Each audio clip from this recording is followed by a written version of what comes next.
Հարգելի գործընկերներ, պարոն Մինասյան, ես ճիշտ լսեցի, որ դուք կոչ արեցիք նիստը վարողի իրավունքով։ Որ վարողը, պարոն Մինասյան։ Ես չեմ եղել այդ նիստին, ես չգիտեմ դուք ինչ եք ասում, ես նիստը վարողի իրավունքով հիմա ելույթ եմ ունենում եւ այս նիստը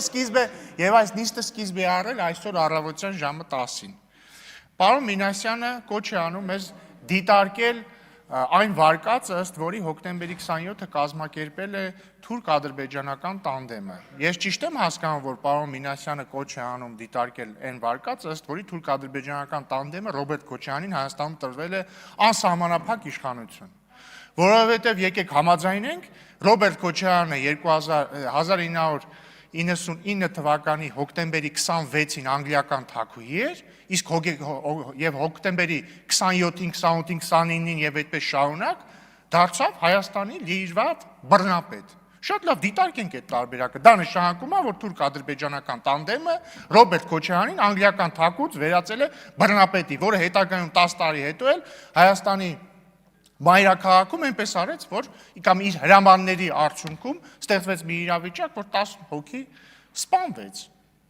Կամ որ ասում են մարտի 1, ընդհանրապես խոսում են մարտի 1-ի բացահայտումից։ Ժորժ ջան, էլի ես դատարկության հետ եմ ես խոսում։ Դատարկություն բառից ֆիզիկական իմաստով, ոչ հոգեպես։ Ժորժ ջան, ով է սպանել այդ 10 հոգուն։ Անուշ Քլոյանը նստած է, Գոր Քլոյանին ով է սպանել։ Թուրք-ադրբեջանական տանդեմն է եկել Երևանի կենտրոնում սպանել, այլ մոլորակայիններն են սպանել, ով բոլշևիկներն են սպանել, ով է սպանել այդ մարդուն։ Չնայած եթե ձեր վարկածով գնանք, եթե հոկտեմբերի 27-ը տանդեմը կազմակերպել է, որպեսզի Քոչարյանը գա իշխանության, երևի կարանք ենթադրենք, որ տանդեմն է սպանել Քոչարյանի հրամանի հետևանքով։ Խոսում եք Ղարաբաղը հայկական լինելուց։ Ղարաբաղը հայկական էր մինչև 2023 թվականի սեպտեմբերի, երբ որ դուք իշխանությունը վերցրեցիք Ղարաբաղում, ձեր դրածոյին դրեցիք ընդ նախագահ, ու դրանից մի քանի օր հետո ինքը լուծարման փաստաթուղթ ստորագրեց, ու մարդիկ դուրս եկան Ղարաբաղից ձեր գործողությունների արդյունքում։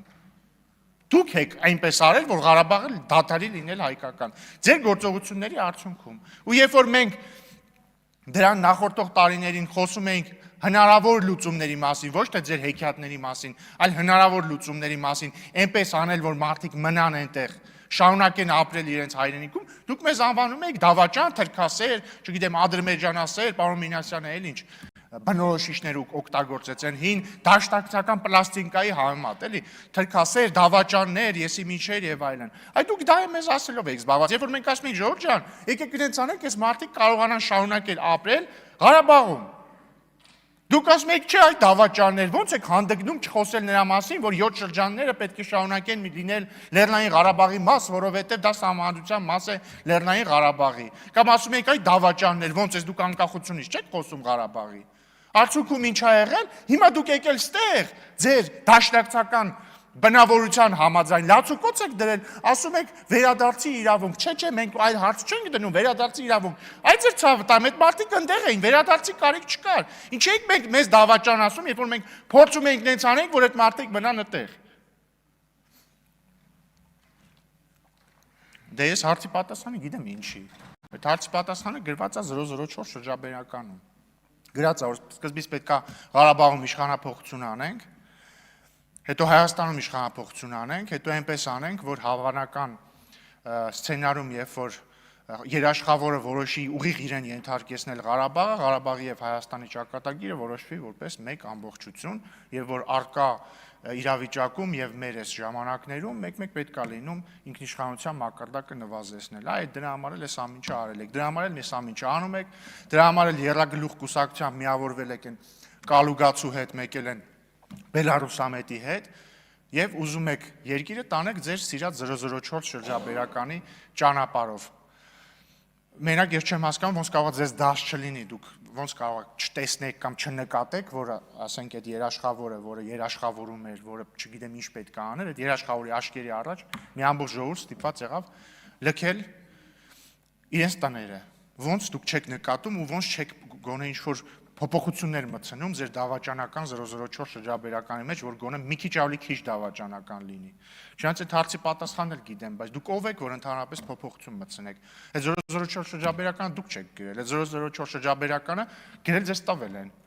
Հիշեք այն հայտնի ձայնագրությունը, որտեղ Քոչարյանի ձայնին նման ձայնով մեկը խոսում է ինչ որ ռուսերեն լեզվով, խոսում է ինչ որ մեկի հետ ու ասում է, դե 2018 թվականին դուք ինձ ասեցիք արի Հայաստանի քաղաքական դաշտ, հիմա խնդրում եմ, մենակ դուք կարաք այս հարցը լուծեք, ես այս պայմաններում էլ չեմ կարող մնալ, մի բան արեք դուրս գամ այս իրավիճակից։ Այդ նույնը ում հետ ինքը խոսում էր, այդ նույնը կամ նույնները կամ նույն կառույցը 004 շրջաբերականը գրելա տվելա ձեզ։ Կամ այն նույն կառույցը, որը հավանաբար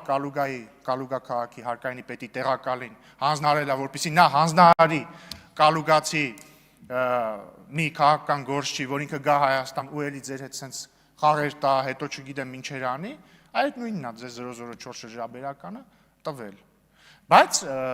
Բայց ավարտելով ելույթս ուզում եմ ասել, սիրելի գործընկերներ Հայաստան խմբակցության, որ մյուս գումարման ազգային ժողովում ես ձեզ չեմ կարոտի։ Բացառությամբ Արծվիկ Մինասյանի, որի հետ բանավիճել ինձ միշտ հաճելի եղել, չնայած չգիտես ինչի թողեց եւ գնաց։ Հավանիր տեսանյութը եւ բաժանորդագրվիր նորությունները բաց չթողնելու համար։